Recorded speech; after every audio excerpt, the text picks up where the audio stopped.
warahmatullahi wabarakatuh.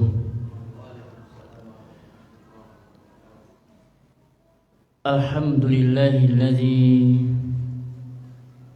la ilma lana illa ma 'allamtana wa 'allimna ma yanfa'una wa zidna ilma. Rabbi shrah li sadri wa yassir li amri wahlul 'uqdatam min lisani yafqahu qawli. Allahumma shalli wa sallim wa barik ala sayyidina wa maulana Muhammadin sallallahu alaihi wasallam wa ala alihi wa ashabihi wa man tabi'ahum bi ihsanin ila yaumiddin.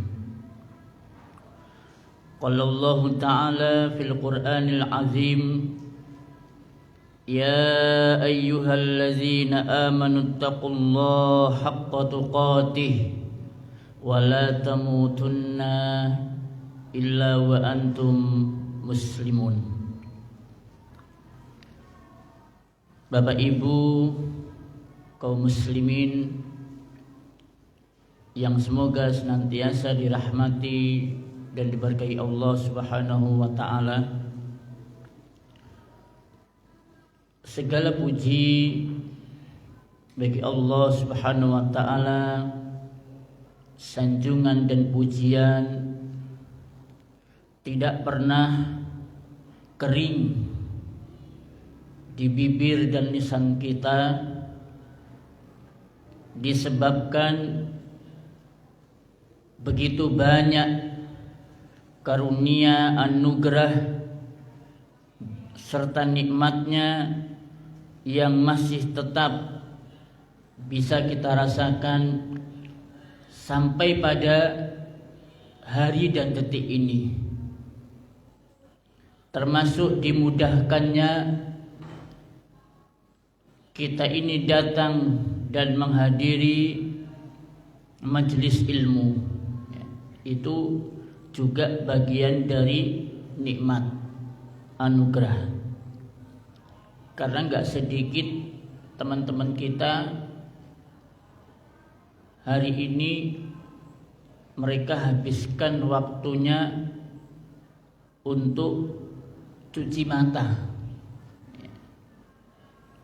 Mereka habiskan hari-harinya, ada yang melakukan sesuatu yang tidak mendatangkan pahala, sia-sia saja.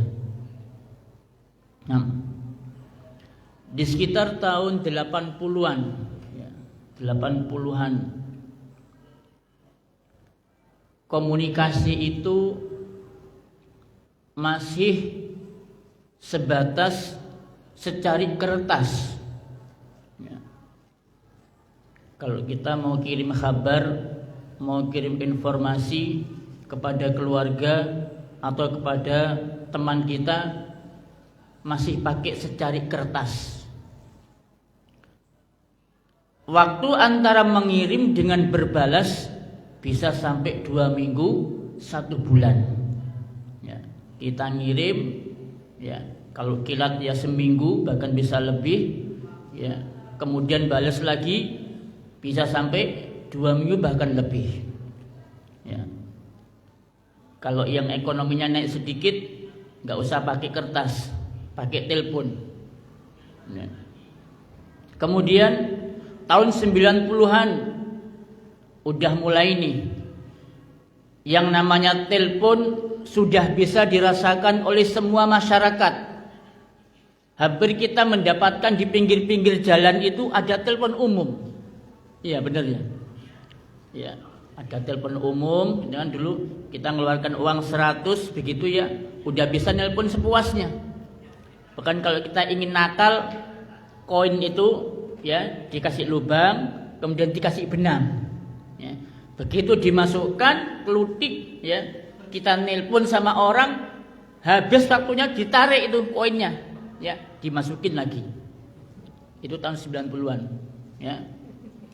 Bahkan kalau kita males untuk ke telepon umum, ya pergi ke wartel, ya hampir menjamur yang namanya bisnis wartel.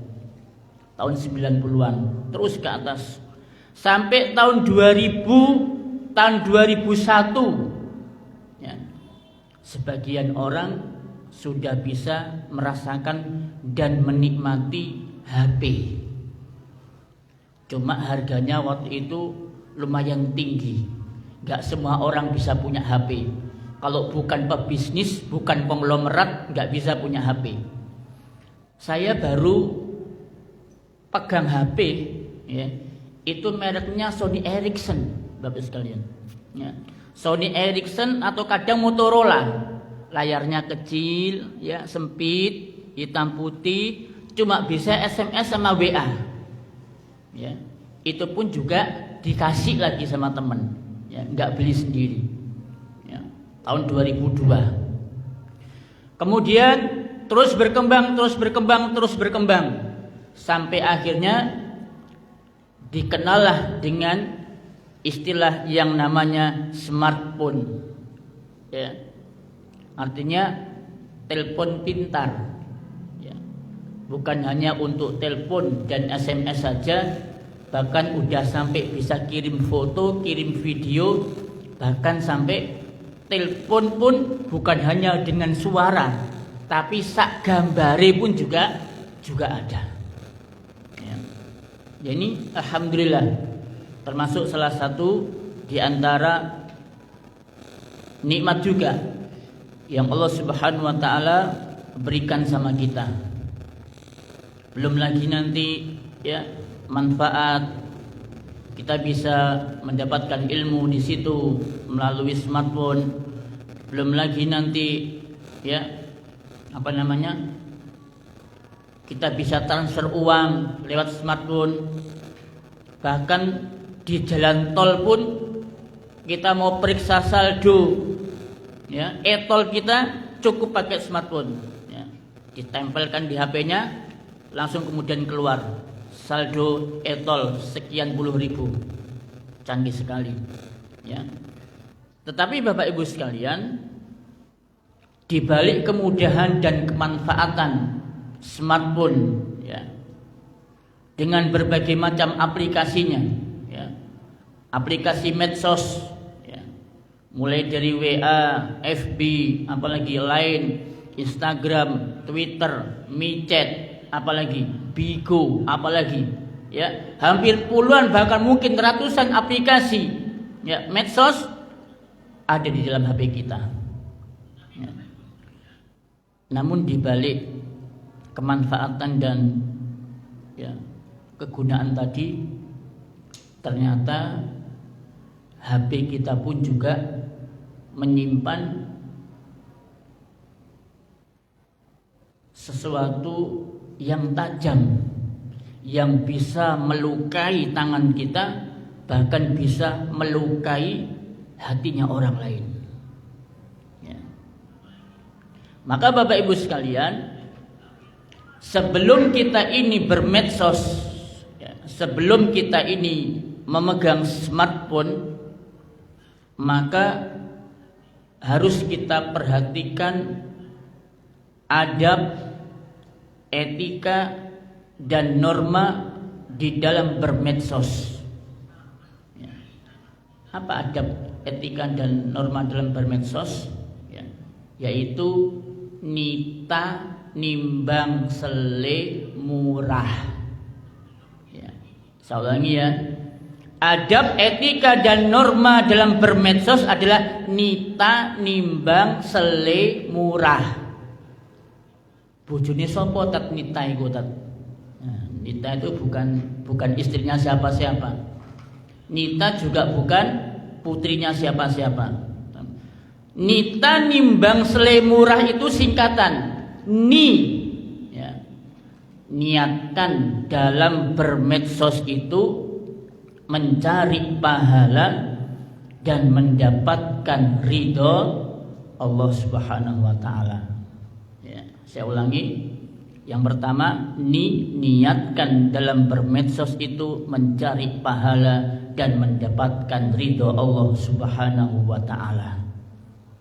Nah, mengapa harus pakai niat Ustaz dalam bermedsos itu? Ya. Karena orang dalam bermedsos, dalam berselancar dengan HP-nya itu memiliki tujuan, memiliki arah, dan memiliki niat yang berbeda. Ada yang bermedsos itu niatnya karena ingin jualan. Ada enggak yang begitu? Ada. Ya. Di medsos dia kirim status, ya. Ayo besti, ya. Pagi ini sarapan apa? Ya. Ayo gercep, ya. Ntar kehabisan. Ayo buruan deh, ya. Begitu. Mau dari pakaian, ya, kemudian perabot rumah tangga, kuliner, ya, semuanya di-share di medsos. Ya. Niatnya untuk jualan. Ada pula yang bermedsos itu dia berniat untuk cuma healing, pamer kalau dia itu bisa jalan-jalan rekreasi kemana-mana. Ya. Ada yang seminggu sekali dia healing, 2 minggu bahkan sebulan sekali. Bulan ini healingnya kemana? Healingnya ke Taman Safari. Ayo besti, ya. Kamu weekend ini ada acara kemana? Ini kita lagi ke Taman Safari deh, Madakno Rupo. Nah, itu kan. Ada yang begitu, ya. Pamer dia rekreasi kemana? Nanti bulan depannya lagi, kemudian dia posting gitu rekreasi, ya. Ke Karimun Jawa, ya, Taman Laut Karimun Jawa, masya Allah. Bulan depannya lagi ke Gili Ketapang, ya, nyari ikan Nemo, oh, ya, begitu medsosnya. Nah, niatnya begitu. Ada pula yang bermedsos itu niatannya ingin merusak. Merusak hubungan kekerabatan, merusak hubungan ukhuwah sesama muslim. Ada yang begitu, ya. Jadi dia seringkali setiap kali postingan itu menimbulkan kegaduhan, ya, menimbulkan kegaduhan, keributan di dalam grup, sehingga kemudian anggota di dalam grup itu mereka saling panas dan memanas. Sampai akhirnya ada yang nggak telaten keluar dari grup, ya. Ini grup apa sih? Kok membuat perpecahan, membuat keributan, membuat kegaduhan? Ada yang kayak begitu niatannya, ya. Nah, maka dari itu teman-teman sekalian, Rasulullah Shallallahu Alaihi Wasallam udah ingatkan kita, ya, dalam hadis yang begitu sangat terkenal sekali. Seringkali kita dengar dan seringkali kita mendapatkan ilmu tentang ini. Hadis dari Abu Hafsin Umar bin Khattab radhiyallahu anhu, Rasulullah sallallahu alaihi wasallam bersabda, "Innamal a'malu binniyat wa innamal likulli imri'in ma nawa." Ini sangat terkenal. Sangat pentingnya hadis tentang masalah niat ini teman-teman sekalian, Bapak Ibu, sampai Imam Syafi'i rahimahullah ta'ala berkata, hadzal hadisu sulusul ilmi. Hadis niat ini itu mencakup 1/3 ilmu, ya. Wa yadkhulu fi 70 baban minal fiqhi. Dan hadis niat ini masuk ke dalam 70 bab masalah fikih. 70 bab masalah fikih, Bapak Ibu, masuk dalam hadis niat. Berarti dalam bermedsos pun juga ada fikihnya, ya. Dalam bermedsos pun juga ada hukumnya. Maka fikih dalam bermedsos itu yang masuk di dalamnya adalah tentang hadis niat, ya, tentang hadis niat. Maka dari itu, sebelum kita memiliki medsos berselancar ke dalam HP kita, maka niatkanlah itu semuanya untuk berpahala dan mencari keridhaan Allah Subhanahu wa taala. Ya. Ada yang bermedsos memang mencari pahala. Betul, Pak. Ya. Mencari ridha Allah Subhanahu wa taala, betul. Tapi cuma caranya salah. Ya, caranya salah. Contoh misalkan, ya. Nah, ini saat ini kita lagi ngapain nih? Hadir di majelis taklim, majelis ilmu, mendengarkan ayat-ayat Allah Subhanahu wa taala dibacakan, hadis-hadis Nabi Shallallahu alaihi wasallam disampaikan, dan perkataan para ulama juga dibacakan. Ya, bagus kan? Bagus. Ketika datang di majelis ilmu bukan duduk bawa catatan, ya, atau mungkin HP-nya di silent dulu di mode pesawat, kemudian dibuka aplikasi catatan, apa yang faedah yang bisa dapatkan dari kajian ini, enggak buka itu, Bapak Ibu. Napa? Buka kamera. Ya. Begitu buka kamera, membelakangi ustadznya. Ya. Atau dia berselfie dengan teman-teman sampingnya, dia berselfie. Difoto cekrek. Ya, kemudian diposting di medsos. Ya. Ayo besti buruan, ya. Pagi ini acara kalian kemana nih? Rugi loh. Kalau sekarang ini cuma kalian jalan-jalan. Ayo dong kita healingnya ke majelis ilmu. Ya, ya. Posting sudah foto kita, ya. Selfie dengan ustadznya, ya. Selfie dengan teman-teman yang ada di samping dan kirinya. Nah, seluruh jutaan manusia sedunia tahu bahwa kita hari ini sedang duduk di majelis ilmu mendengarkan kajian. Ya. Bagus enggak? Ya, mungkin bagus. Ingin memotivasi orang lain supaya ikut hadir juga. Tapi yang namanya hati, teman-teman sekalian, ya kan?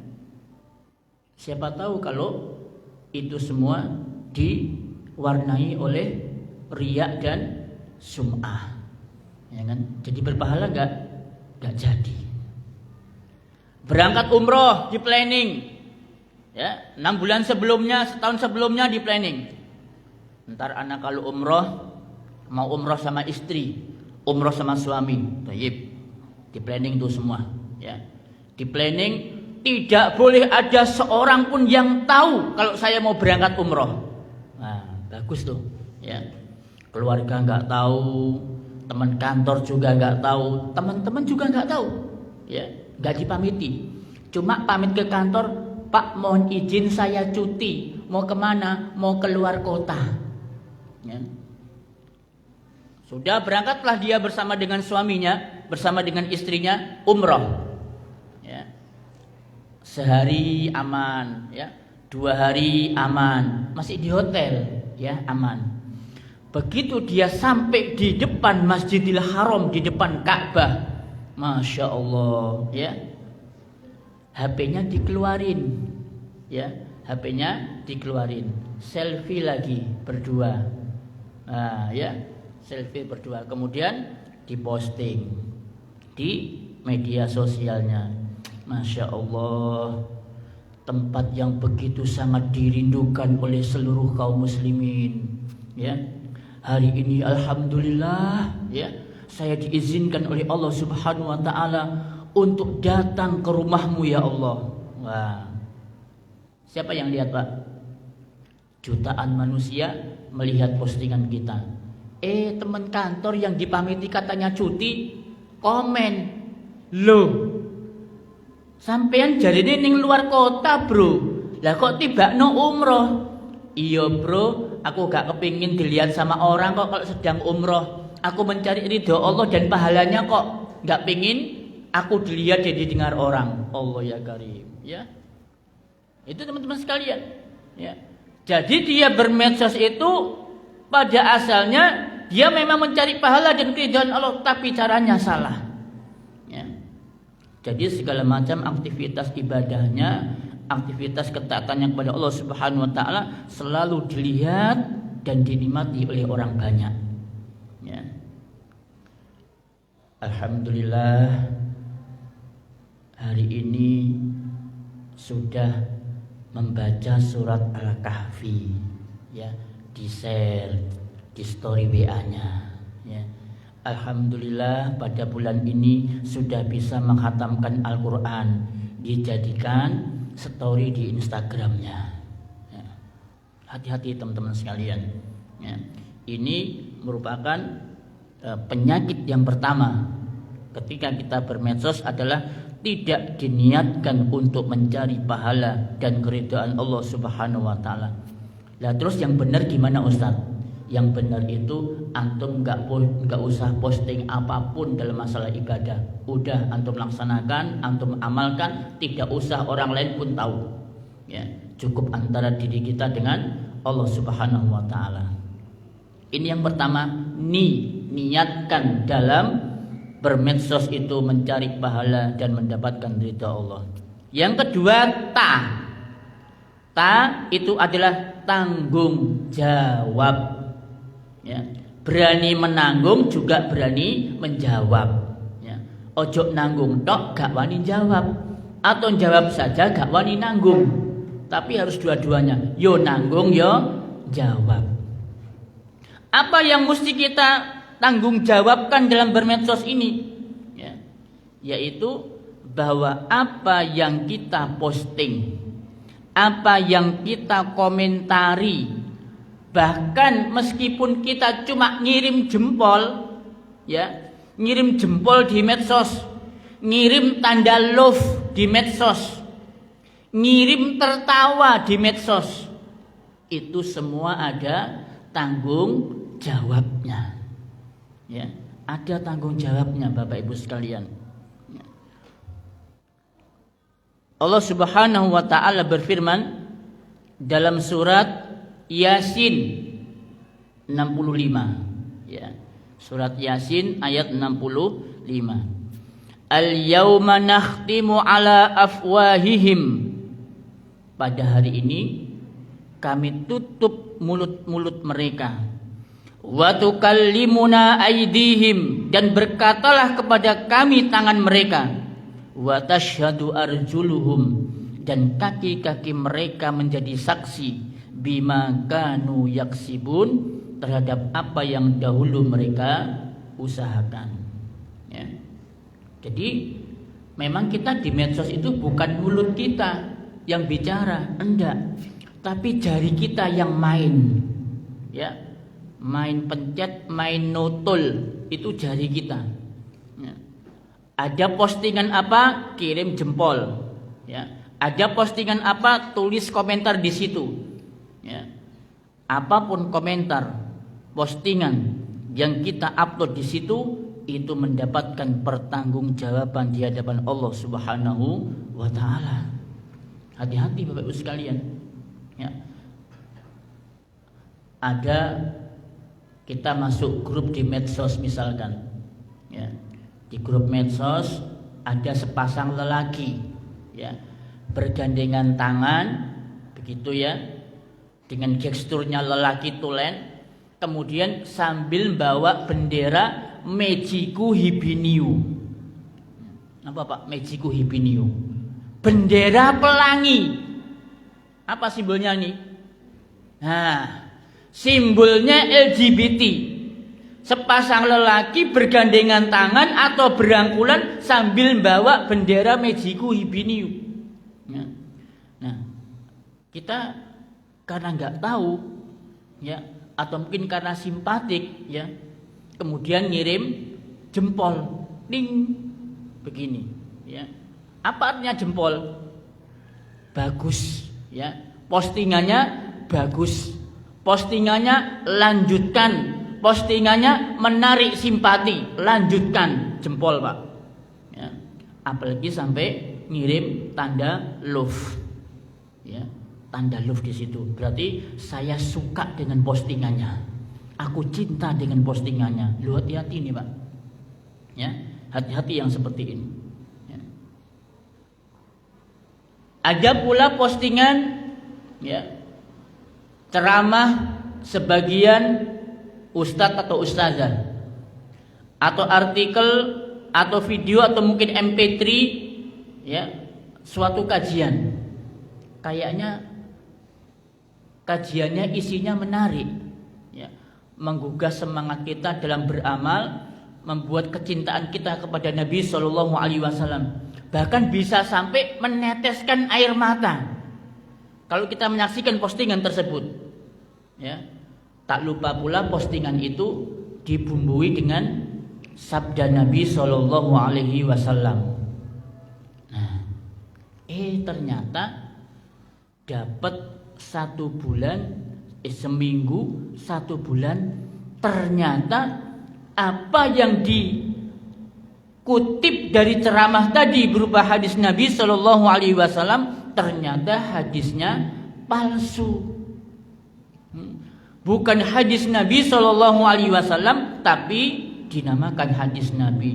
Kita udah kadung terbawa emosi, udah kadung baper, udah kasung sampai berebes mili, kirim posting, cetit, like, ya. Nah, ternyata hadisnya palsu. Kita ikut berdosa enggak? Ikut berdosa. Ya. Nabi Shallallahu Alaihi Wasallam bersabda, "Man da'a ila hudan." Barang siapa yang mengajak kepada petunjuk kebaikan, falahu ajruha wa ajru man amila biha la yanqusu min ujurihi syai'a. Maka dia mendapatkan pahala dan pahala orang-orang yang mengikutinya tanpa berkurang sedikit pun pahalanya. Itu kan? Antum kalau menunjukkan orang kepada kebaikan, orang yang semula syirik jadi tauhid, orang yang semula malas ibadah jadi rajin ibadah, antum dapat pahala. Ya. Apalagi yang nge-like itu berapa? 10, 100, ribuan orang, jutaan orang nge-like postingan antum. Ya, postingan kebaikan, postingan petunjuk. Maka berapa pahala yang kita dapatkan dari postingan kita tadi? Ya, ribuan orang, jutaan orang. Ya. Nah, begitu postingan kita tadi, ya, atau kita like postingan yang sama sekali tidak ada tuntunan dari Nabi Shallallahu Alaihi Wasallam, maka berapa juta orang yang mengikuti jejak keburukan kita. Ya. Itu teman-teman sekalian. Wa man da'a ila dhalalatin, dan barang siapa yang mengajak kepada kesesatan, fa alaihi birisuha, maka dia mendapatkan dosanya, wa wizru man amila biha la yanqusu min auzarihi syai'an. Tidak berkurang sedikit pun dosanya sebanyak orang yang mengikuti postingannya. Ya. Jadi itu teman-teman sekalian.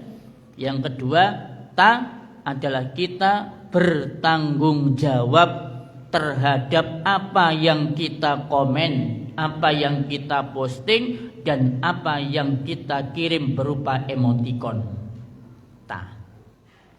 Yang ketiga, nimbang.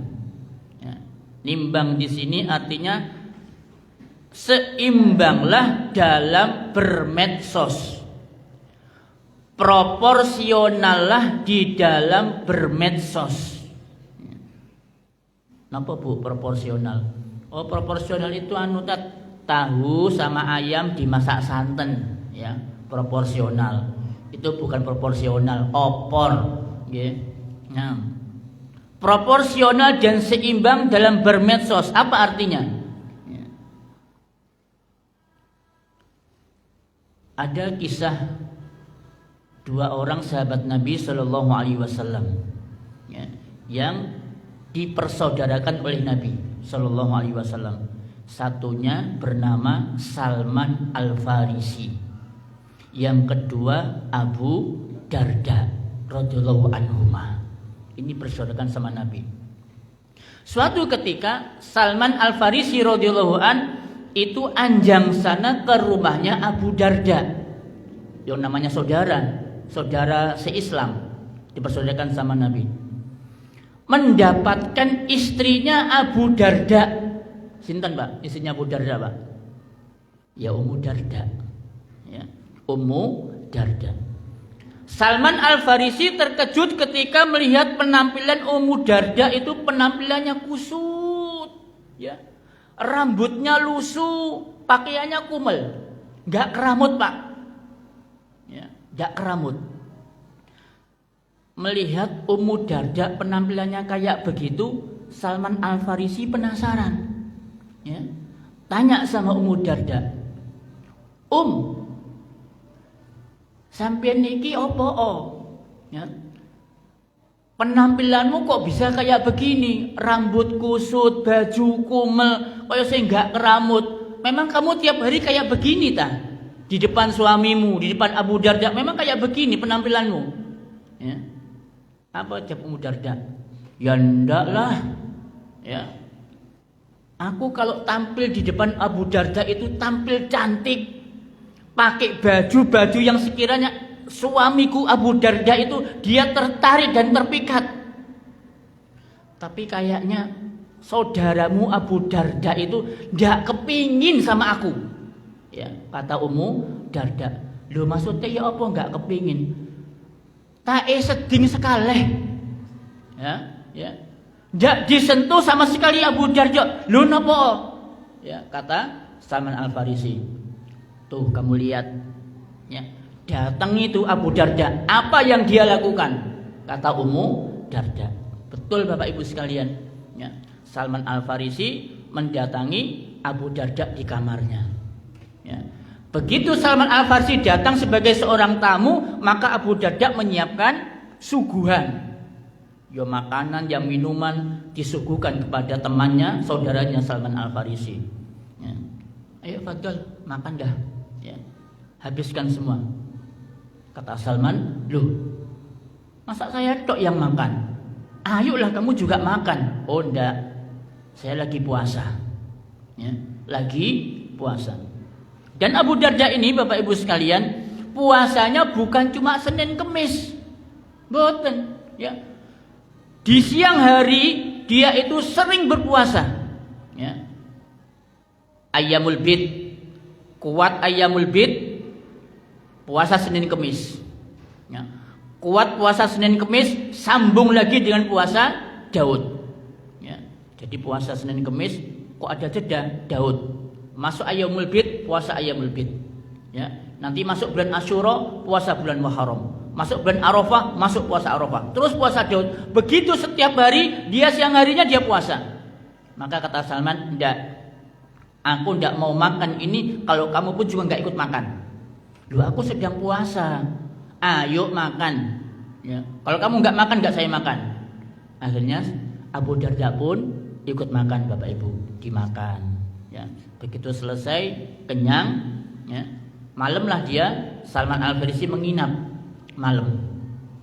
Malam tidur berdua dengan Abu Darda. Tidak lama kemudian Abu Darda ini bangun Bapak Ibu. Ya, ba'da Isya bangun. Ngapain? Sholat. Ya, langsung Salman tanya, "Loh kamu lagi ngapain?" "Sholat."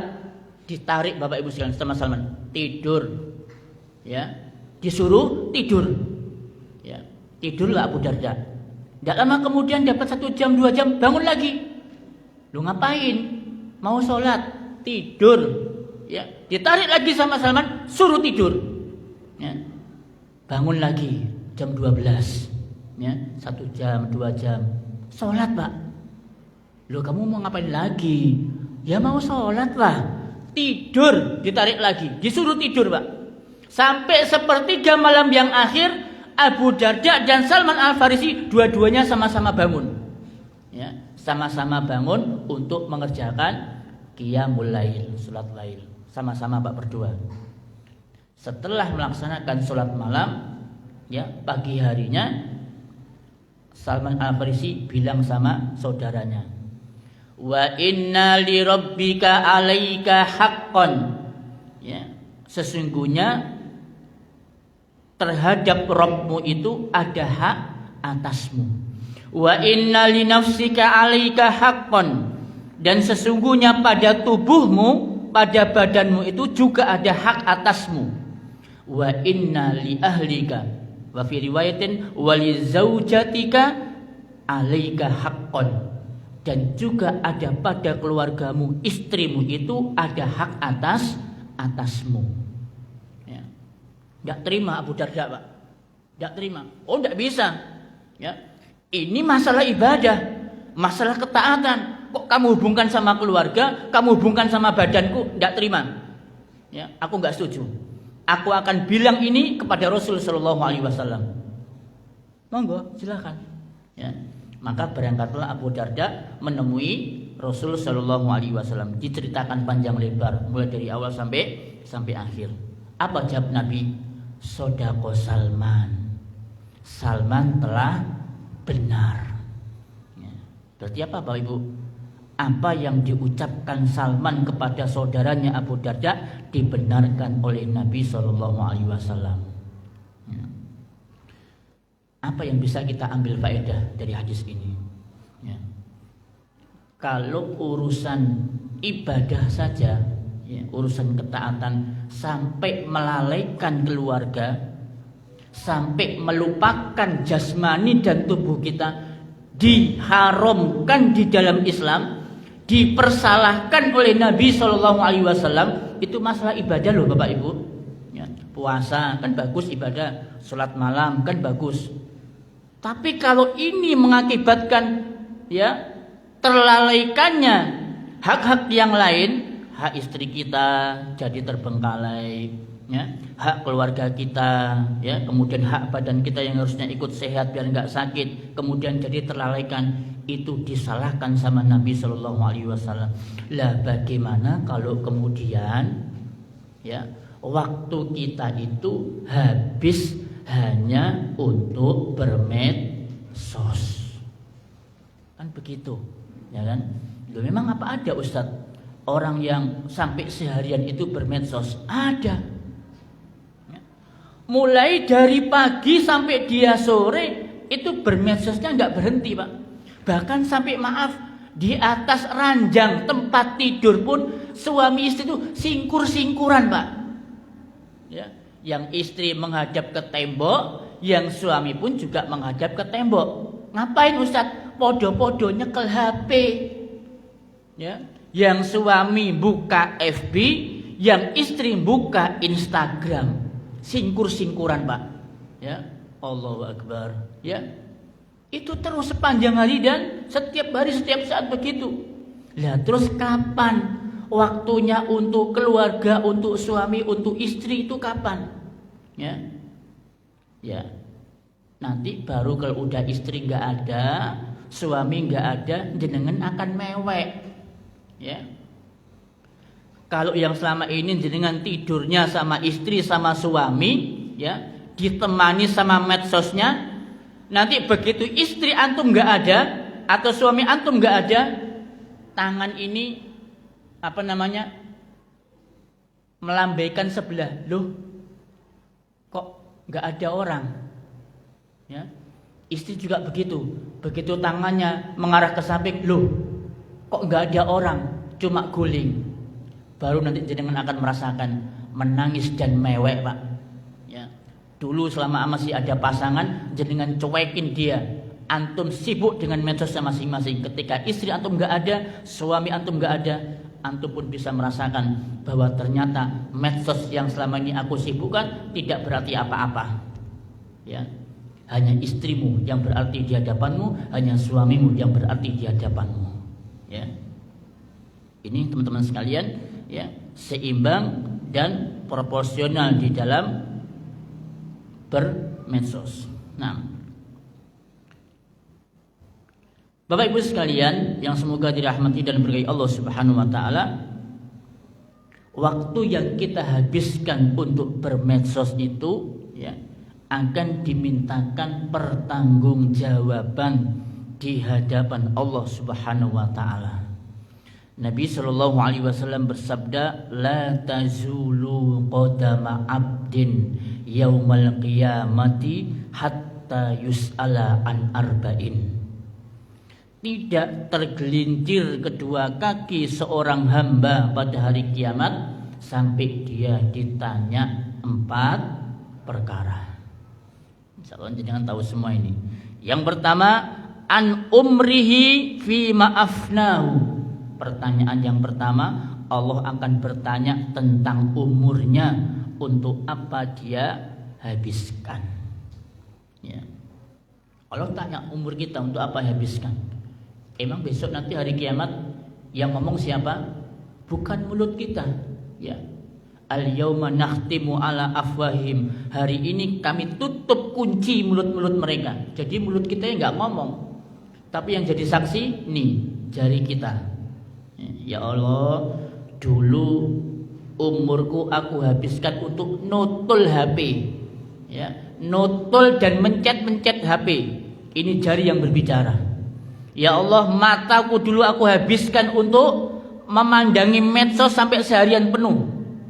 Umurnya dihabiskan untuk itu. Wa an ilmihi fima fa'ala, tentang ilmunya apa yang dia udah lakukan. Wa an mali min aina iktasaba wa fima anfaqa. Allah tanya tentang hartanya, dari mana dia mendapatkan, kemana dia belanjakan.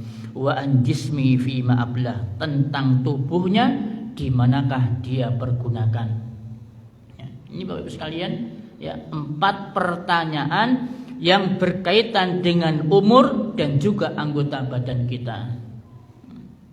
Kemudian, ya, menghabiskan umur dan tenaga kita dalam sesuatu yang bermanfaat itu berarti menunjukkan bahwa Islam kita itu baik. Ya. Tanda kebaikan Islam seseorang, kata Nabi, min husni islamil mar'i tarkuhu ma la ya'ni.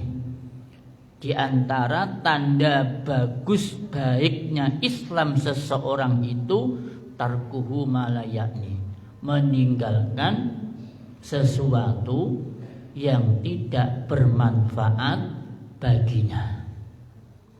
Ya, itu tandanya. Ya. Emang bermedsos itu tidak baik ya Ustaz?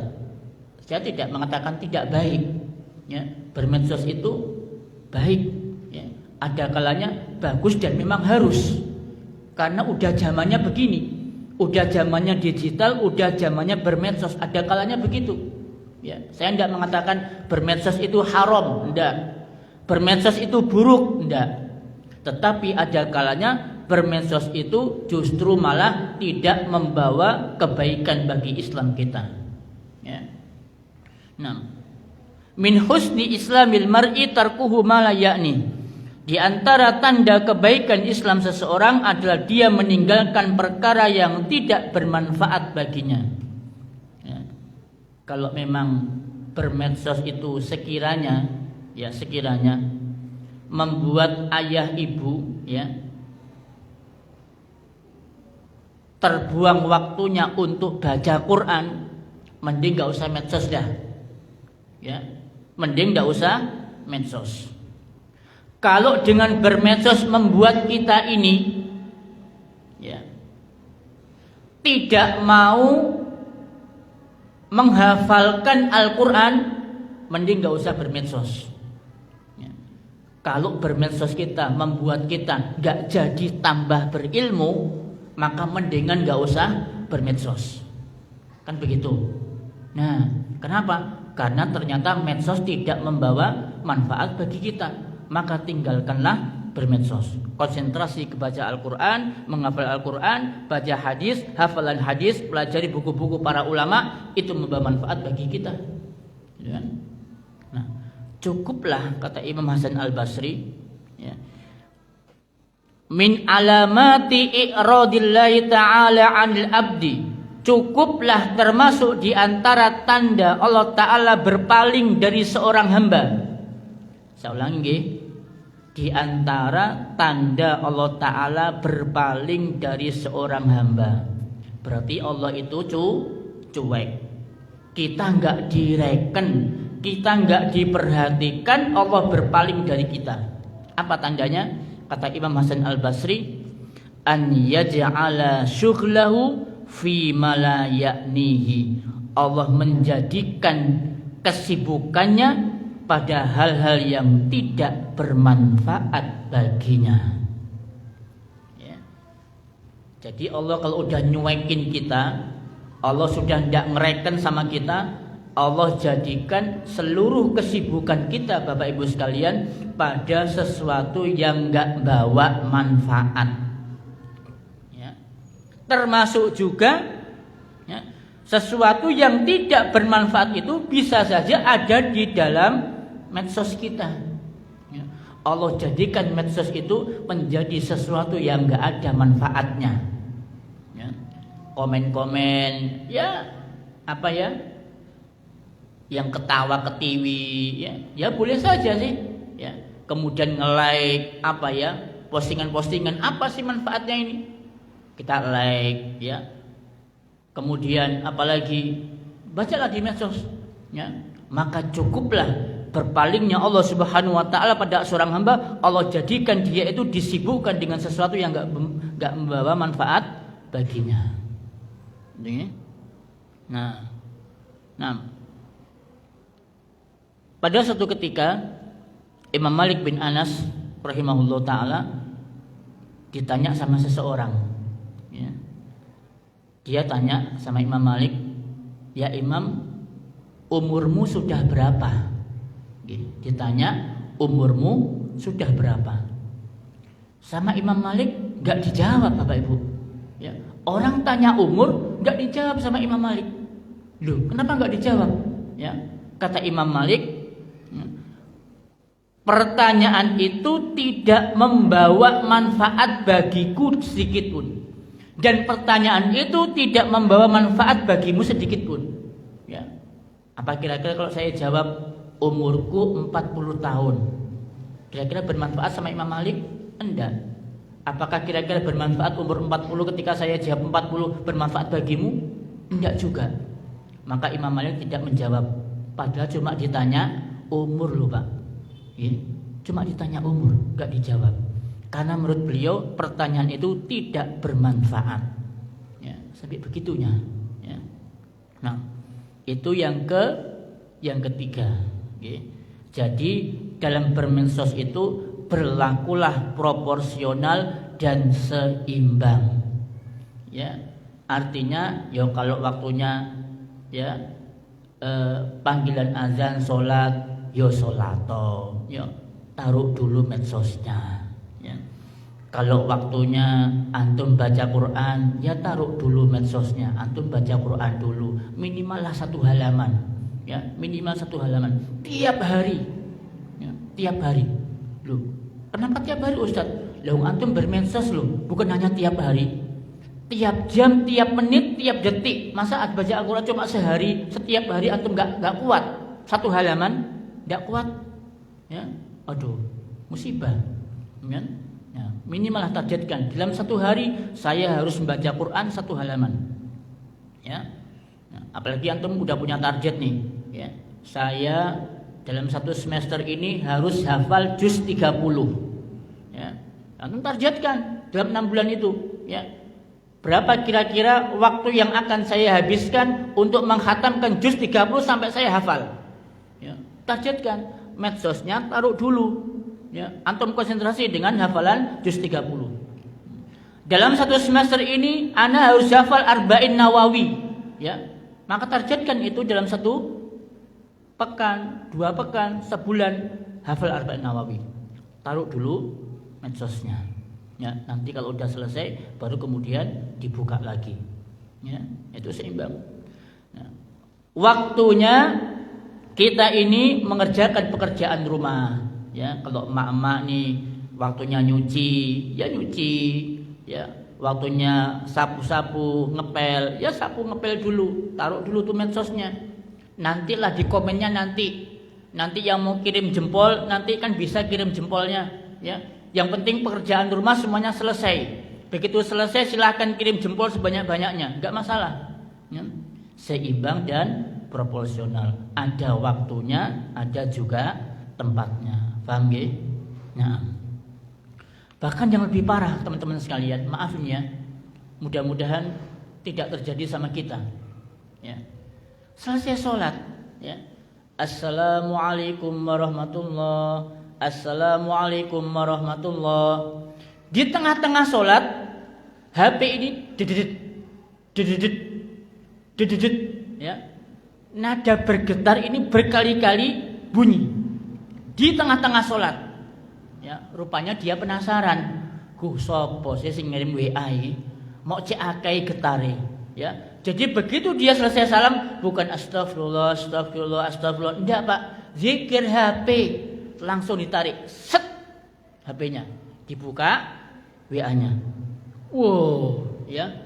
Udah 15, 20, 100 chat masuk di tengah-tengah sholat. Ada yang begitu? Nah, itu coba, ya. Ini berarti tidak seimbang, tidak proporsional. Waktunya ibadah, waktunya sholat, kok Yosi sempet-sempetnya buka WA, ya, kirim balasan dan lain sebagainya, ya. Nah, di tengah-tengah aktivitas juga begitu, ya, buka WA, buka Instagram dan seterusnya. Ini nggak seimbang, nggak proporsional. Islam tidak membolehkan yang seperti itu. Nah, itu yang ketiga. Sekarang yang keempat. Apa yang keempat? Nah, apa selektif, ya, selektif. Apa Ustadz maksudnya selektif itu? Maksudnya adalah kita ini pilah dan pilih teman, pilah dan pilih informasi, pilah dan pilih postingan. Itu maksudnya selektif, ya. Pilah dan pilih teman. Mengapa Ustadz kita kok harus selektif, ya? Pilah dan pilih teman. Karena teman itu, Bapak Ibu sekalian, akan memberikan peran dan pengaruh yang luar biasa, bukan hanya di dunia nyata. Di dunia maya pun teman yang kita add, ya, atau teman yang minta pertemanan kemudian kita konfirmasi tanpa kita lihat dulu ini temannya siapa, dia ini siapa, latar belakangnya bagaimana, dari daerah mana, kita kenal enggak, ya, kan banyak tuh minta pertemanan, konfirmasi, pertemanan, konfirmasi, enggak didelok sih, iki sopo iki, ya, lihat dulu postingannya, ya, tak delok sih postingane wong iki kok njaluk koncoan, sopo postingane, lu tibakno postingane berbau syirik semua, ya, sing tumpengan, sing larung sesaji, yang namanya sedekah bumi. Lah kok antum kasih konfirmasi, ojo, ya. Ini akan sedikit banyak membawa pengaruh bagi agama kita, ya. Ada lagi yang minta konfirmasi, langsung kemudian dimasukkan jadi teman kita. Loh, ternyata setiap harinya dia memposting apa? Ajaran-ajaran, ibadah-ibadah yang tidak pernah dituntunkan oleh Nabi Shallallahu Alaihi Wasallam. Akhirnya kita terpengaruh, diwoco dari atas sampai ke bawah, didelok hadise, riwayate. Oh iya ya, karena kita nggak punya ilmu, Bapak Ibu sekalian, nggak punya ilmu, nggak punya filter, kemudian kita masukkan dia jadi teman kita, akhirnya kita terpengaruh. Oh bener tibakno ya. Oh ono hadis iki puasa di bulan Rajab. Oh ono hadis apa? Salat di bulan Rajab.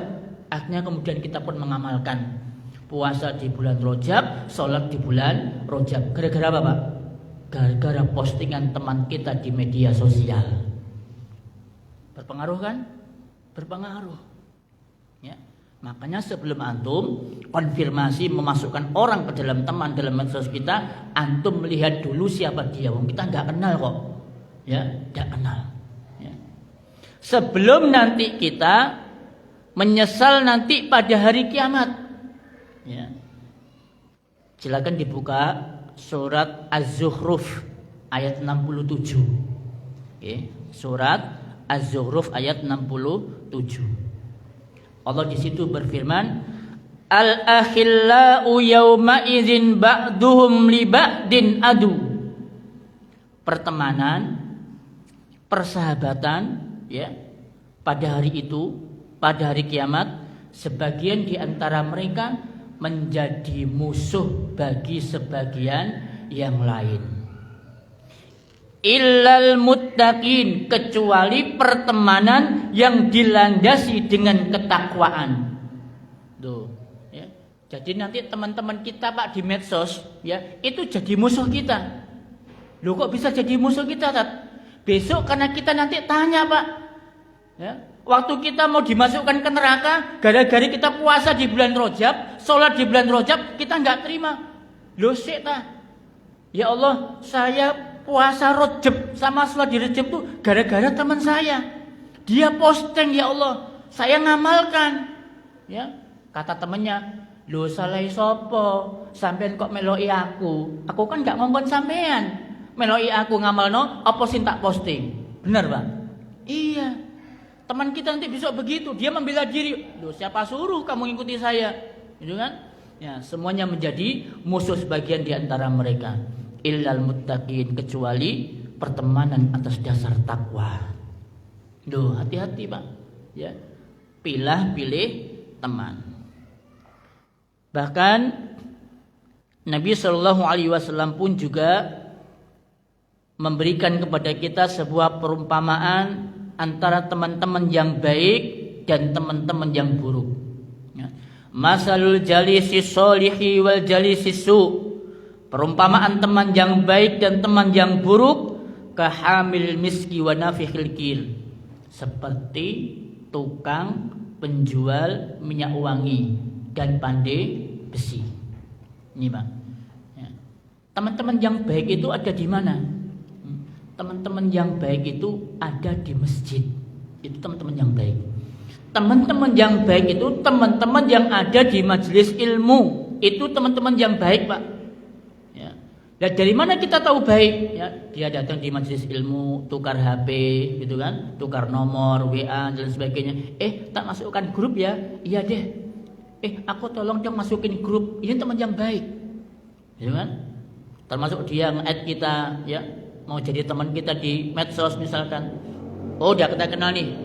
Oh, ini datang di majelis ilmu. Ya udah dikonfirmasi. Ya. Seperti tukang minyak wangi. Bagaimana tukang minyak wangi? Fahamilul miski imma an yuhziyaka. Kalau dia penjual minyak wangi, dia akan memberimu minyak wangi. Ya. Memberimu minyak wangi, ya kan? Kita kalau kadang mau beli minyak wangi itu kan tester dulu. Tester gini. Nah, ya. Harum baunya kita, ya. Atau setidaknya dia ngasihkan, "Ini buat tester antum 1 botol gratis." Gitu kan? Nah, maka teman yang baik juga begitu. Dia akan memberikan kebaikan kepada kita berupa hidayah, ya, nambah iman, kemudian nambah ilmu. Yang kedua, wa imma an tubta'a minhu, atau engkau membeli minyak wangi darinya. Ya, kita membeli minyak wangi darinya. Wa imma an tajida minhu rihan thayyibah. Yang ketiga, kemungkinannya kamu mendapatkan bau harum darinya. Ya, misalkan jenengan, ya, kita ini nggak bisa mencontoh teman kita, nggak bisa contoh. Aku kok gak iso ya kaya Mbak Iku ya, nggak iso kaya Mas Iku ya. Ya apa caranya ya? Andai kan kita nggak bisa seperti dia, maka minimal kita mendapatkan bau harumnya. Apa? Kita mendapatkan doa darinya. Didoakan kita supaya dapat hidayah, ya, supaya kita bisa mencontoh seperti dia. Ya, itu Pak teman yang baik. Ya. Wa nafikhil kir. Tapi kalau teman tukang pandai besi, kata Nabi, imma an yuhriqa siyabak. Dia bisa jadi akan membakar pakaianmu. Ya. Tukang pandai besi kan begitu. Kalau kita dekat-dekat sama pandai besi, pakaian kita bisa terbakar. Ya. Wa imma an tajida rihan khabisah, atau kamu mendapatkan bau asapnya yang tidak sedap. Ya. Itu teman yang buruk. Maka demikian pula teman yang buruk, Bapak Ibu sekalian. Ya. Maka pilihlah teman. Nah. Kemudian Nabi pun juga bersabda, al-mar'u ala dini khalilih. Seseorang itu berdasarkan agama temannya. Fal yangdur ahadukum man yukhalil. Maka kepada siapakah hendaknya kamu lihat, kepada siapa kalian itu berteman. Jenengan kalau di medsos, ya, temannya itu orang Syiah, jenengan akan ketut jadi Syiah. Ya, betul itu. Ya.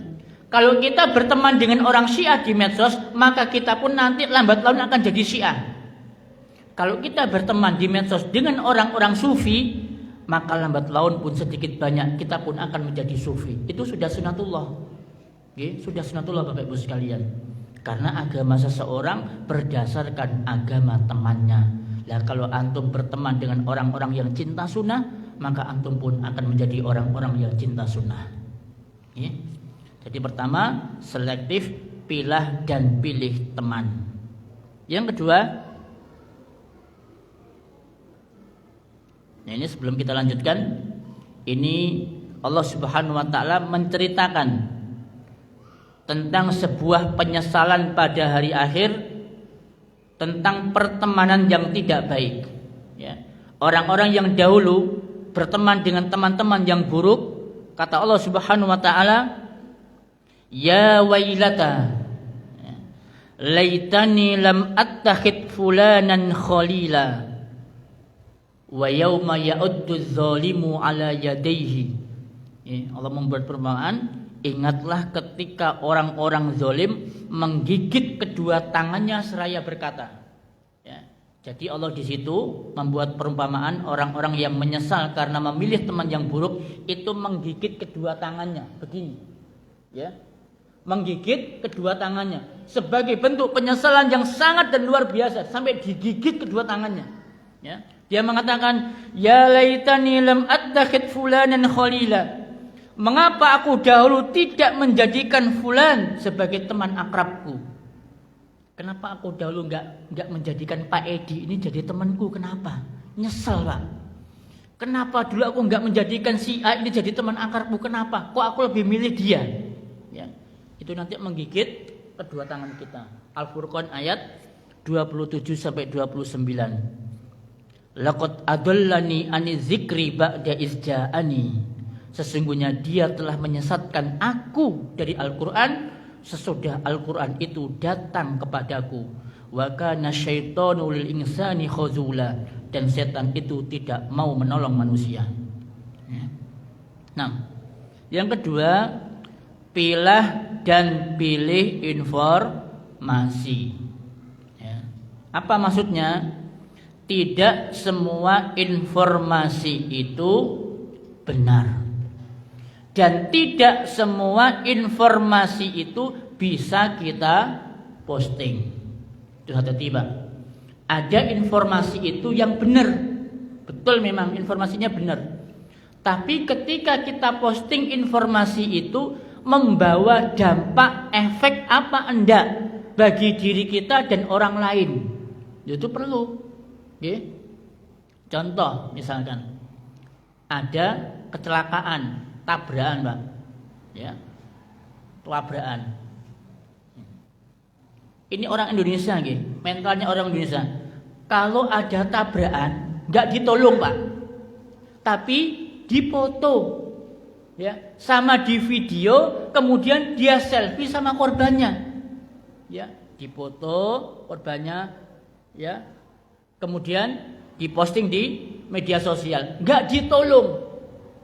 Enggak ditolong, enggak dibawa ke rumah sakit, enggak, tapi dipoto sama di video. Ini kebiasaan orang Indonesia, begitu. Akhirnya apa terjadi? Ada yang kepalanya hilang, ada yang tangannya kiwir-kiwir, itu kan diposting.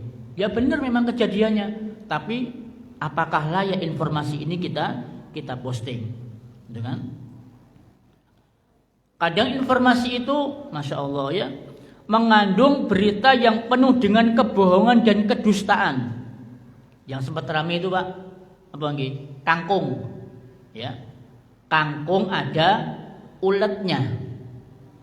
Dipostingkan di situ video, bahwa orang yang suka, hati-hati emak-emak yang masak kangkung, yang makan kangkung, dilihat ada uletnya enggak, ada lintahnya apa enggak.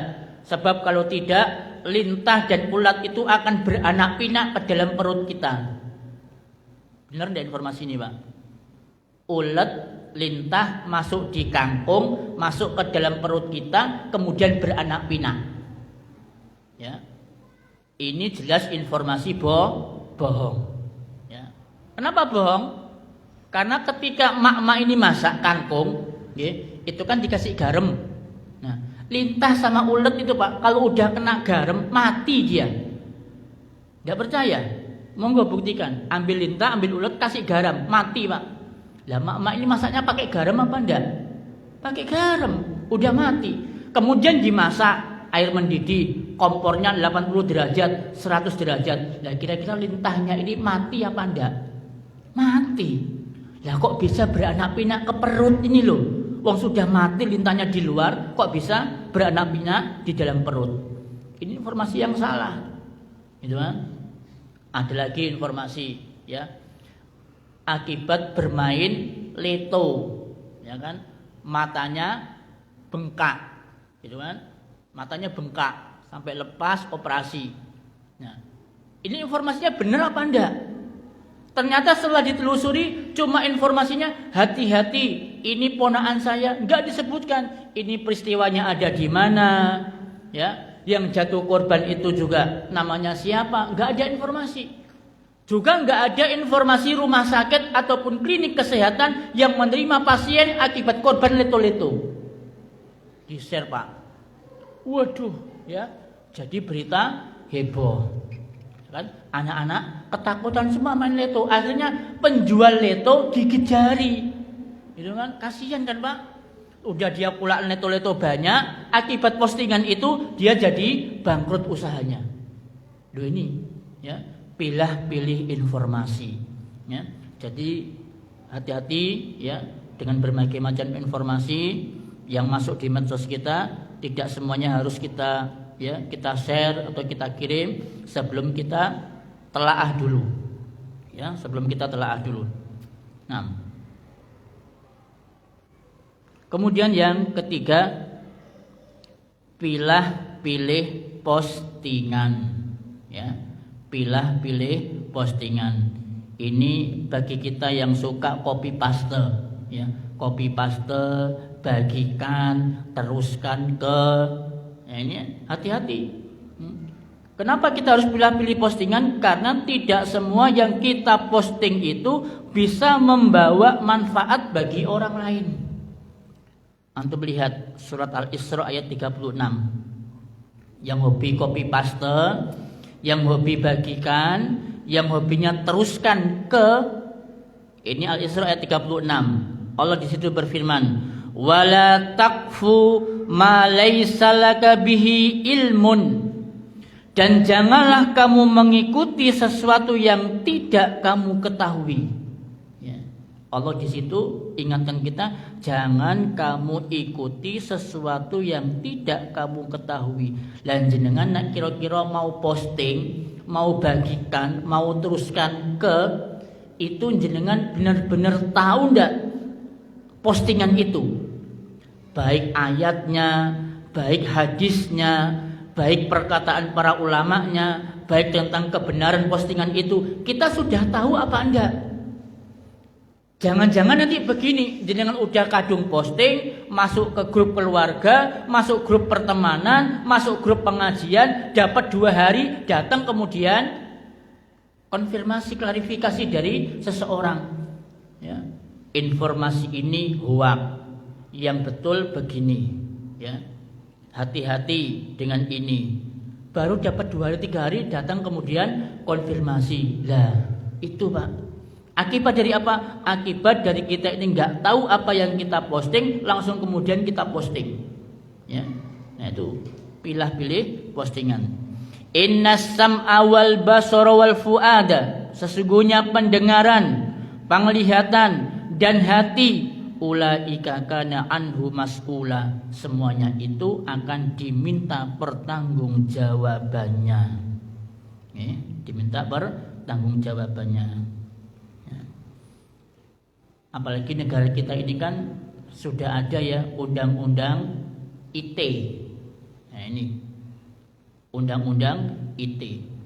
Jangan sampai kita ini menjadi korban salah postingan, kemudian kita terjerat undang-undang IT. Ya, banyak kan tuh orang-orang kalau di medsos itu gagah, ya kan, sok berani, ya, suaranya lantang, tegar, gitu ya, mencela si fulan, mencela ini, menghujat ini, membuli ini, gagah dia Pak. Ya, kayak sok jago gitu di medsos, di dunia maya. Begitu ditangkap ada yang ringi, ya kan? Mewek, nangis, minta maaf sambil berebes mili. Nah itu, ya. Akibat dari kita ini tidak pilih-pilih postingan. Begitu kena undang-undang ITE ditangkap nangis, mewek, ya kan? Nah itu harusnya kita pun juga berhati-hati ya. Banyak sekarang ini apalagi sekarang zamannya cyber ya. Cyber. Jadi pihak keamanan itu ya mengirimkan orang-orang cyber. Ya. Kalau cybernya sesama muslim Pak, tidak masalah. Lah kalau cybernya itu orang kafir atau orang munafik gimana? Ya, sengaja dikirim untuk memata-matai kaum muslimin. Ya. Jenengan kalau nggak hati-hati dengan postingan, ya, maka cyber ini yang cyber kafirin dan munafikin siap untuk memonitor kita. Didata satu persatu. Oh, iki wong sing vokal iki ditelusuri, nomornya ditelusuri, namanya siapa, alamatnya di mana, ditelusuri semua. Langsung kemudian masuk blacklist. Ya kan? Begitu masuk blacklist, suatu saat orang ini diciduk. Terjadi Pak, ya kan? Terjadi kan? Nah makanya hati-hati, ya. Kalau cybernya sama muslim sih nggak menjadi masalah. Lah kalau orang kafir yang jadi cyber, yang jadi munafikunnya gimana? Ya, jelas ini akan menghancurkan dan melemahkan Islam dan kaum muslimin. Maka hati-hati, ya. Pilih postingan, ya.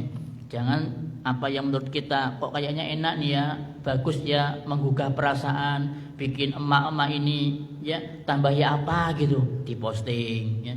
Ini kok bagus ya untuk bapak-bapak diposting, janganlah ya. Jadi kita hendaknya selektif. Nah, yang terakhir murah. Apa murah? Yaitu muraqabah. Apa muraqabah? Muraqabah itu adalah kita merasa diawasi dan dilihat oleh Allah Subhanahu wa ta'ala. Ini yang terakhir. Jadi ketika kita ini bermedsos ya, apa yang kita komen, apa yang kita tulis, apa yang kita posting itu semuanya ada CCTV-nya di atas. Ya. Allah berfirman dalam Al-Qur'anul Karim, ya, CCTV-nya ini, ma yalfidhu min qaulin illa ladaihi raqibun atid. Ini CCTV-nya, Pak. Ya.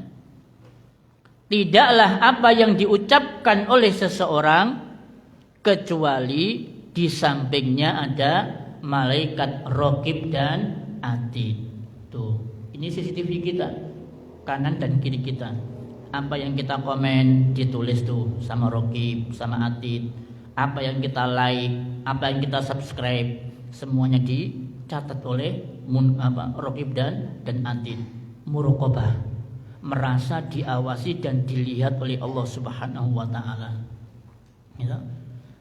Kita bisik-bisik saja, bukan hanya bisik-bisik, terlintas di dalam hati saja Bapak Ibu, Allah tahu, ya. Allah dengar. Apalagi sanggup kemudian kita ucapkan. Kalau kemudian sampai jari kita ini nutul, emang Allah tidak kelihatan tak jari kita nutul itu? Kelihatan. Apa yang kita tulis dengan jari 10 kita ini, komen kita, posting kita, Allah semuanya lihat. Ma yalfizu min qaulin illa ladaihi raqibun atid. Ya. Jadi muraqabah ini ya harus kita senantiasa ada pada saat kita ini mau bermedsos. Nah, itu ya.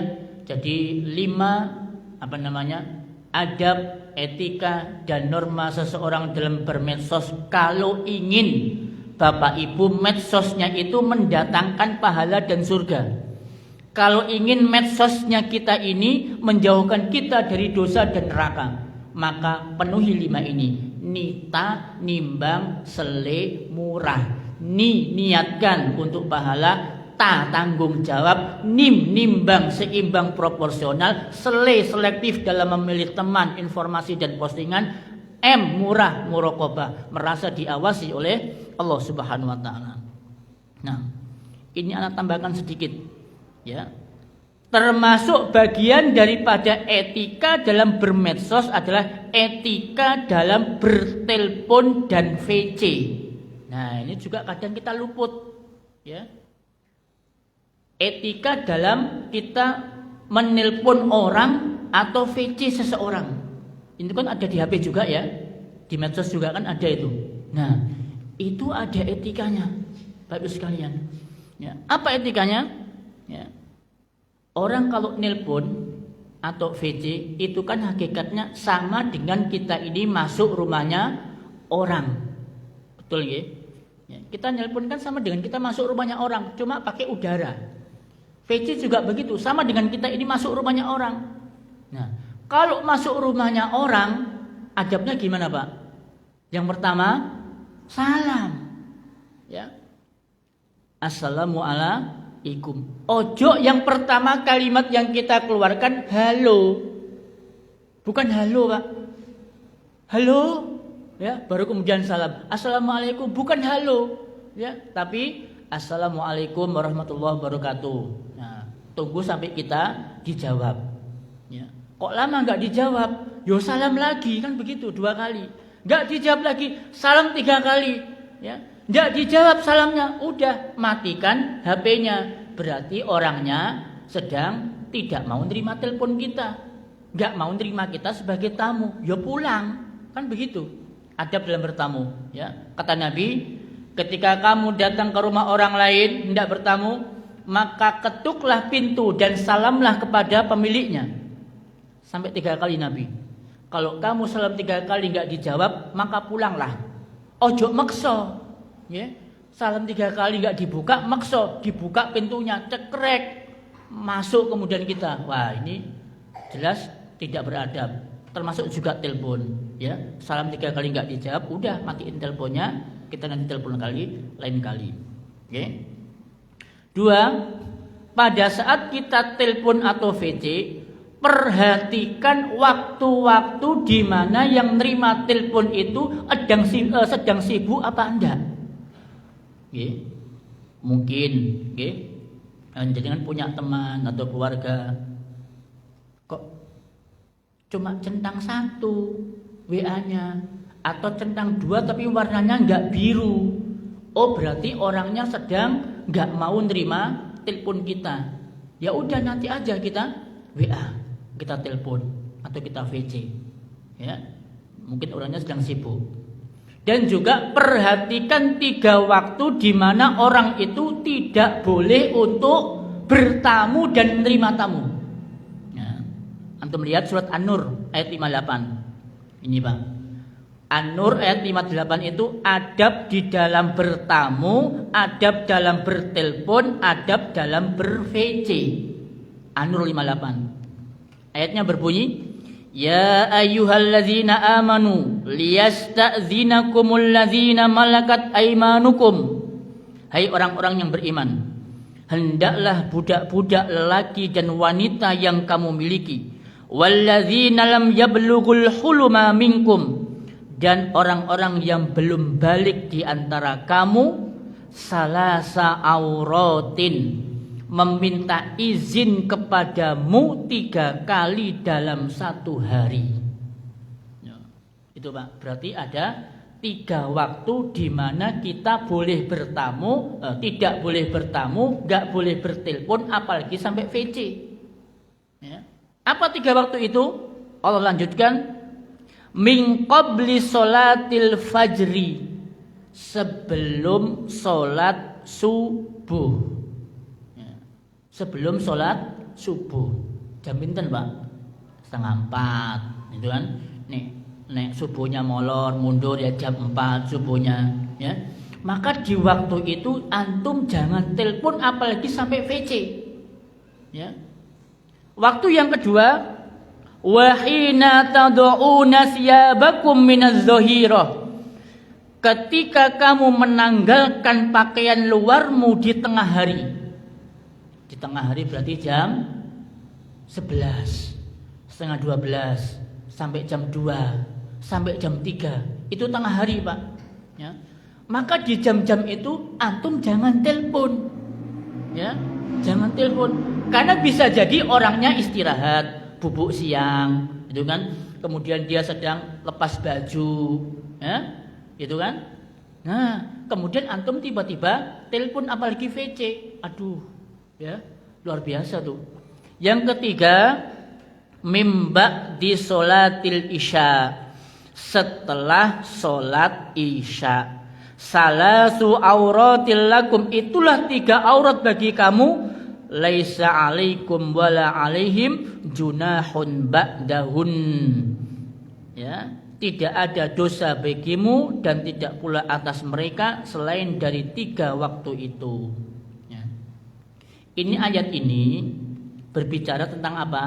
Tentang adab seorang anak budak untuk minta izin masuk kamarnya orang tua. Loh, ya. Kalau anak kita saja, Pak, masuk kamar kita di 3 waktu itu nggak boleh sebelum minta izin, apalagi kita orang lain. Di 3 waktu moro-moro telepon, ya kan? Apalagi kalau kemudian VC lagi, aduh VC, kita lagi nggak siap, buka baju kayak atau sedang apa, mungkin barangkali nggak siap, ya kan? Loh Ustaz, itu kan yang VC kan masih kerabat Ustaz. Meskipun kerabat, ya, meskipun kerabat. Ustaz, itu yang VC kan cuma mertua saya Ustaz. Misalnya yang VC mertua, yang terima cucu, Pak. Ya. Jadi mertuanya VC, yang terima cucu, gitu kan? Ya, berhubung VC, apa yang terjadi?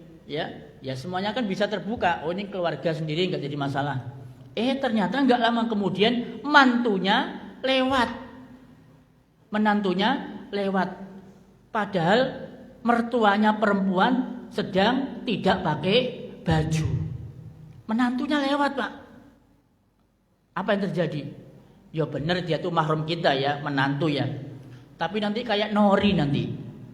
Ya, tahu Nori ya? Nori Risma. Ya. Jadi pengabdi menantu, gitu kan? Menantu mertua suka sama menantu. Tuh, ya. Sampai viral itu kan, luar biasa tuh. Ya. Lah itu gara-gara mungkin salah satunya karena kita tidak memperhatikan 3 waktu ketika telepon maupun ketika VC. Itu hati-hati, ya. Nah, ini salah satu di antara akibatnya. Jadi sekali lagi hendaknya kita perhatikan 3 waktu ini, 3 waktu aurat dalam kita ini menelpon seseorang atau VC seseorang. Ya kalau pengen nelpon, ya kasih tahu dulu lah. Mohon maaf Mbak, bisakah hari ini saya nelpon? Mohon maaf Pak, bisakah saya hari ini mau telepon? Kasih tahu dulu, ya biar orangnya siap. Ya, siap dengan waktunya, siap dengan atributnya, pakaiannya dan lain sebagainya. Ya, itu. Nah, itu yang berkaitan dengan medsos ya, ketika kita telepon maupun ketika kita VC. Nah, wallahu alam bisawab. Mungkin ada pertanyaan atau sesuatu yang mau disampaikan, dipersilahkan. Sambil nunggu dari Ibu ya. Sebelum hijrah saya ambil KPR. Sekarang saya sudah paham hukumnya. Bagaimana cara untuk mensiasati sedangkan suami belum hijrah dan tidak bisa diajak mencari jalan terbaik? Bagaimana saya harus menasihati kepada suami? Nah, jadi begini Ibu ya, memang untuk memberikan hidayah, petunjuk kepada orang-orang yang kita cintai itu jauh lebih sulit dibandingkan dengan orang lain. Maka dibutuhkan kesabaran dan keuletan untuk menyadarkan suami bahwa KPR itu hukumnya haram. Tapi kita pun juga harus bisa memberikan solusi jalan keluar. Kalau memang KPR itu adalah haram, ya nggak boleh. Lalu bagaimana caranya, ya, agar kita ini keluar dari jeratan riba? Ya, harus bisa memberikan solusi, ya, sehingga apa yang kita nasihatkan kepada suami kita itu bisa diterima secara akal, apalagi sampai diterima secara dalil, apalagi sampai begitu. Ya, itu harus ada kita berikan solusi yang seperti itu. Dan alhamdulillah di sebagian ustadz, kayak Ustadz Erwandi gitu ya, itu beliau juga punya layanan, ya, di mana seseorang yang terjerat riba, ya, itu bisa keluar dari situ. Ustadz Erwandi Tarmizi itu bisa menghubungi beliau sebagai bentuk solusinya, gitu kan? Atau kalau memang terpaksa nggak ada lagi, ya udah, ya, itu dilunasi rumahnya, ya udah itu terakhir. Jangan sampai ambil lagi, ya, ambil KPR atau ambil kreditan kendaraan, udah itu terakhir, ya. Kalau memang tidak ada jalan yang lain. Naam, wallahu a'lam bishawab. Bagaimana caranya membatasi diri dalam bermedsos sekalipun niatnya ingin mengikuti kajian online, namun akhirnya berlama-lama dalam bermedsos akibatnya banyak sesuatu yang terbengkalai. Ya tadi itu, ya, silakan ikuti kajian-kajian online. Udah, begitu udah selesai, kemudian ingin berpindah ke aplikasi lain, ingin FB-an, ingin Instagram-an, misalkan begitu, ya silakan, nggak ada larangan. Tetapi jangan sampai itu semuanya menyita waktu kita dari pekerjaan atau sesuatu yang semuanya kita lalaikan. Anak-anak belum mandi, gitu kan? Karena kita bermedsos seharian, kemudian rumah berantakan, kotor dan lain sebagainya karena kita bermedsos seharian. Nah, itu yang sebaiknya kita hindari. Jadi begitu selesai, antum silakan tutup medsosnya, kemudian lakukan tugas yang lain. Anak seringkali menggunakan HP untuk main game. Nah, ini. Bagaimana caranya membuat anak mencintai Al-Quran daripada HP? Karena saat membaca Al-Quran hanya 10 menit, namun pegang HP bisa kuat berjam-jam. Podo. Ya, sama Bu, saya juga begitu merasakan. Ya, jadi hampir semua anak, ya, semua anak itu sama semua. Ya, begitu mereka itu dipegangi HP, mereka kuat sampai seharian pegang HP main game. Dibandingkan dengan baca Quran 5 menit, 10 menit selesai. Sama, anak saya juga begitu, Bu. Ya, sama. Ya. Nah, sekarang ya bagaimana orang tua, ya, bagaimana orang tua ini mensiasati anak boleh main game, ya, silakan kamu main game, ya, cuma waktunya juga harus dibatasi. Bahkan sampai saya itu kadang marah, Bu. Enggak, betul. Saya sampai bersuara tinggi dengan anak-anak karena menghabiskan waktunya hanya untuk HP. Ya, pagi HP, nanti siang HP, sore HP lagi, nanti malam juga main game lagi. Sampai kadang marah. Ya. Kadang juga berpikir, masuk bendino katanya marah, ya, mau suara tinggi terus sama anak, tapi nggak begini juga anak nggak perhatian. Kadang begitu. Iya betul, saya sadari itu. Ya, jadi memang sekarang itu serba sulit, ya, serba sulit untuk menjauhkan anak-anak kita dari HP. Tapi setidaknya kita bisa meminimalisir, ya, meminimalisir penggunaan HP. Misalkan jam sekian tidak usah main HP, ya. Jam sekian boleh main HP, silakan. Itu tiap-tiap orang tua bisa berbeda-beda dalam memanage anak-anaknya. Nah,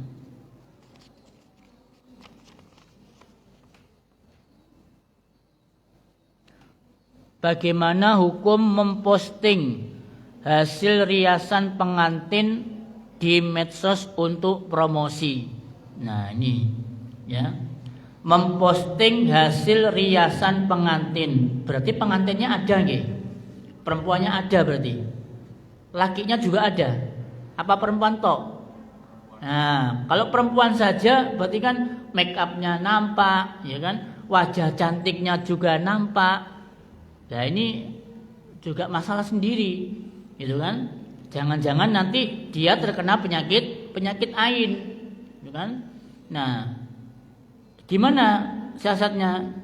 ya kita tidak usah posting orangnya, ya tidak usah posting orangnya, cukup kuadenya saja, ya kan. Terus juga cukup dengan alat-alat make upnya saja sudah cukup. Kalau orangnya tidak perlu kita posting di medsos, ya. Kalau ingin tahu hasilnya rias pengantin, silahkan datang ke rumah. Nah, misalkan begitu, silahkan datang ke tempat ini kalau ingin melihat hasilnya. Okay. Mungkin dengan foto, terus fotonya disimpan. Nanti kalau ada orang yang tanya bisa ditunjukkan, begitu ya. Jadi tidak usah diposting di medsos.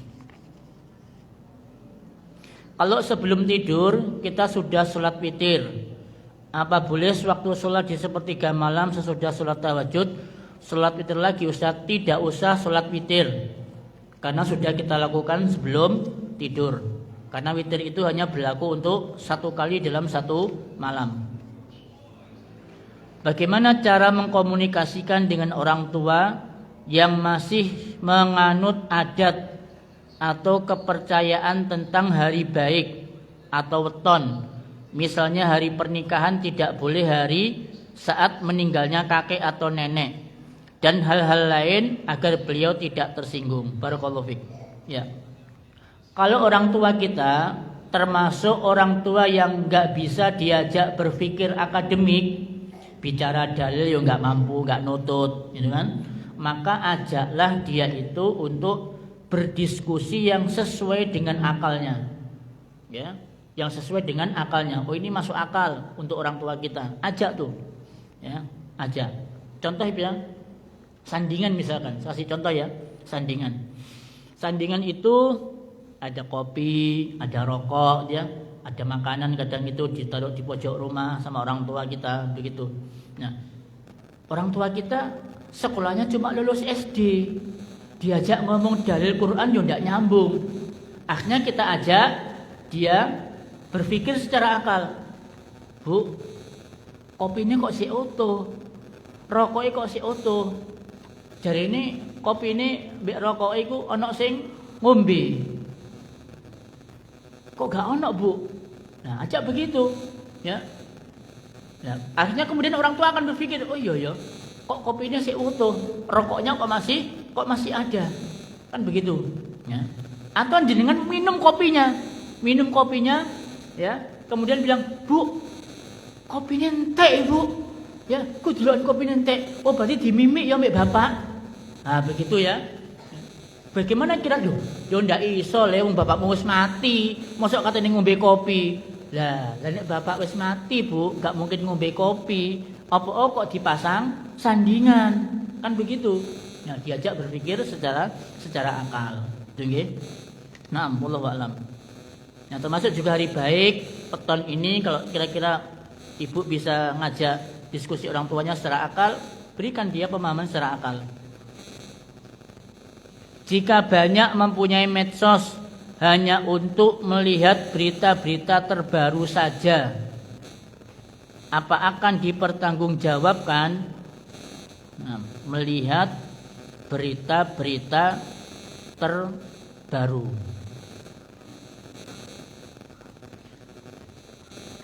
Kira-kira nih ya, Bapak Ibu melihat berita-berita terbaru, manfaatnya apa kira-kira? Kalau memang membawa manfaat, atau Bapak Ibu bisa memberikan solusi atas berita itu, silahkan ikuti. Toh meskipun kita nggak update berita terbaru, nyampe ke kita, betul. Contoh ya, berita ibu mertua suka sama menantu tuh, sampai akhirnya terjadi penggerbekan, ya. Itu padahal kita nggak pernah ngikuti update terbaru, berita ini nggak ada. Moro-moro berita ini nyangkut di HP kita, ya, keluar dengan sendirinya, masuk di WA, ya, masuk di statusnya orang, ya, ada begitu. Padahal kita nggak ngikuti, akhirnya juga nyampe juga berita itu, ya. Jadi tidak usah lah, ya, kalau selama itu nggak bisa membawa manfaat, nggak usah ngikuti berita tertentu, juga nanti akhirnya juga nyampe juga ke kita, gitu kan? Nah, kecuali jenengan bisa memberikan solusi ya silakan mengikuti berita terbaru. Nah, bagaimana bila nama kita di-tag oleh seseorang, tapi postingannya tidak sesuai? Nah, kalau ini kan bukan karena keinginan kita, ya kan? Karena ada orang lain yang men-tag atas nama kita, kemudian dia memposting sesuatu yang tidak pantas melalui akun kita.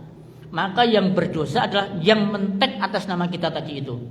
Ya, hati-hati, orang ini besok nanti pada hari kiamat akan dimintakan pertanggungjawaban. Ya, seluruh amalnya akan diberikan sama kita. Ya, gara-gara dia nama baik kita jadi tercemar kan? Nah, itu termasuk kezaliman. Nanti besok dia akan dimintai amal solehnya untuk kita. Nah,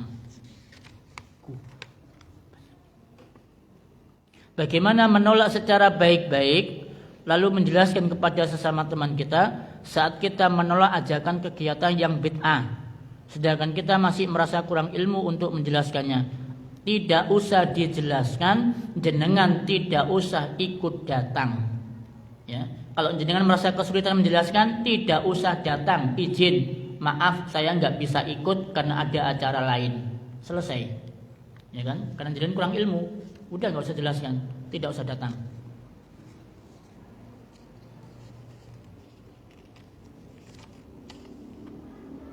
Bagaimana menghadapi postingan seseorang yang dengan niatan menyindir diri kita, sindiran negatif? Loh, jenengan kok tahu kalau teman kita sedang menyindir kita? Ya, kok tahu Ibu? Jadi begini, Bapak Ibu sekalian, semua postingan kebaikan itu semua isinya sindiran. Saya ulangi nggih. Semua postingan kebaikan itu semua isinya sindiran. Dan semua postingan itu semuanya sindiran itu mengarah kepada kita. Semuanya. Jadi nggak perlu kita ini merasa baper, nggak enak ya. Terus kemudian merasa sakit hati dengan sindiran itu, dengan postingan itu. Karena semua postingan kebaikan itu sindiran. Contoh ya, ada orang posting tentang sholat 5 waktu. Yang nggak sholat tersindir nggak? Tersindir. Ya. Orang posting minum khamr. Yang suka mabuk, suka minum khamr, tersindir nggak dengan khamr? Tersindir. Ya kan? Orang yang posting sholat berjamaah, yang nggak pernah sholat berjamaah, tersindir, tersindir juga. Ya kan? Orang yang suka bentak orang tuanya, memposting tentang berbakti sama orang tua, nggak boleh membentak, dicantumkan ayatnya, hadisnya, tersindir nggak? Tersindir juga. Ya. Jadi semua postingan kebaikan itu adalah sindiran untuk kita semua. Jadi nggak usah baper, nggak usah sakit hati, biarkan postingan itu berjalan seperti biasa. Kita cuma tinggal memperbaiki diri kita. Oh iya, benar juga ya. Oh iya betul. Maka kita pun juga harus memperbaiki diri. Nggak usah sakit hati, nggak usah. Ya, karena semuanya berisi sindiran semua. Nah, orang LGBT pun juga tersindir kan? Ketika kita posting siksaan Nabi Lut, kaumnya Nabi Lut, tersindir orang LGBT, ya kan? Mereka sakit hati. Ya, ngapain? Ya sudah, enggak apa-apa. Enggak perlu gitu. Nah, apabila ada saudara yang meninggal, apa yang harus dilakukan keluarga sembari menunggu mayit dimandikan, dikafani sebelum dikuburkan? Ya. Kalau jenengan punya keluarga dari jauh, luar kota, silahkan buat makanan dan minuman, tidak apa-apa, ya, untuk menjamu keluarga di luar kota. Paham ya? Misalkan dari Jember datang, dari Surabaya datang, antum buatkan makanan di situ, ya, nggak jadi masalah. Kebiasaan orang-orang desa dingajikan Al-Quran. Apakah diperbolehkan menghadiahkan bacaan Quran untuk si mayit? Boleh. Boleh bagi sebagian ulama. Bahkan ulama mengatakan ketika mayit itu ya, dia mau dimandikan, disucikan, mau dikuburkan, boleh dibacakan Yasin. Boleh dibacakan Yasin oleh sebagian ulama dan riwayatnya sahih. Ya. Jadi baca Yasin ketika mayit meninggal itu bukan bid'ah. Ya, tidak bid'ah. Meskipun ada ulama yang mengatakan bid'ah. Jadi itu ikhtilaf ya. perbedaan pendapat para ulama. Nah, jawabannya boleh menghadiahkan bacaan. Lalu tindakan apa yang seharusnya dilakukan? Ya tadi itu, boleh membuatkan makanan, dengan belikan aqua, ya boleh, kue-kue, snack, atau mungkin ada nasi sempat masak rawon, ya masak rawon, gitu kan? Boleh. Bacakan Al-Quran juga boleh. Karena kalau di desa biasanya kalau meninggal malam biasanya penguburan pagi hari, karena keluarga besar mayoritas NU. Nah, untuk penguburan ini fleksibel Bapak Ibu. Kalau memang malam itu segala sesuatunya udah siap, penggali kuburnya udah siap, keluarga udah datang semua udah siap, silahkan dikuburkan malam, nggak apa-apa. Tapi kalau memang ditunda pagi, memang seharusnya nggak ditunda, karena ada sesuatu dan lain hal, boleh dikuburkan pagi hari, boleh, nggak masalah. Ya. Jadi ini kita nyikapinya luwes aja, ya fleksibel, tidak perlu bersih tegang sampai tarik otot, gitu ya. Yang penting kita saling menghormati, saling menghargai di antara kita. Nah, bagaimana hukumnya bila foto-foto lama yang belum berhijab tiba-tiba di-share sama teman sekolah? Nah, itu sama teman sekolah diingatkan, ya, tolong foto-foto lama saya jangan dikirim. Ya, saya tidak ridho, saya tidak ikhlas kalau foto lama saya itu dikirim. Antum sampaikan begitu, ya. Apa hukumnya bila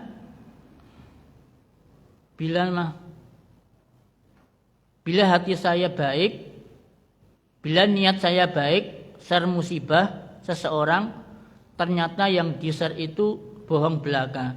Ya, jenengan berarti sudah ikut menyiarkan kabar bohong, itu kan, jarinya jenengan akan dimintakan pertanggungjawaban.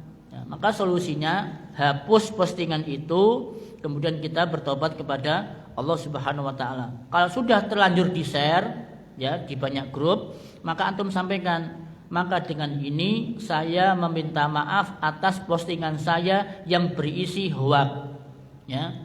Dan saya tidak bertanggung jawab setelah permintaan maaf saya ini. Begitu sampaikan di grup, gitu kan? Karena kita postingnya juga di grup. Nah,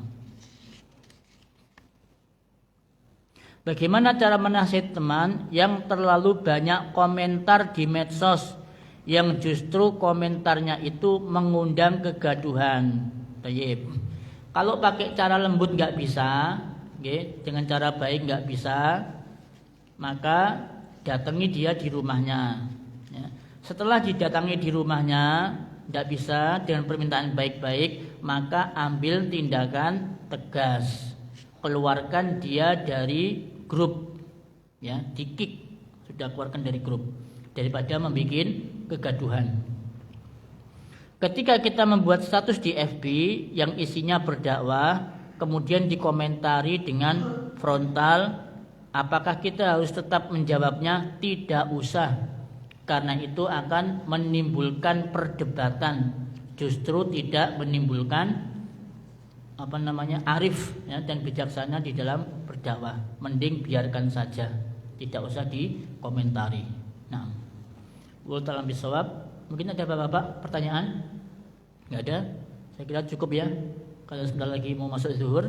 Subhanakallahumma wa bihamdika asyhadu an la ilaha illa anta astaghfiruka wa atubu ilaik. Wassalamualaikum warahmatullahi wabarakatuh.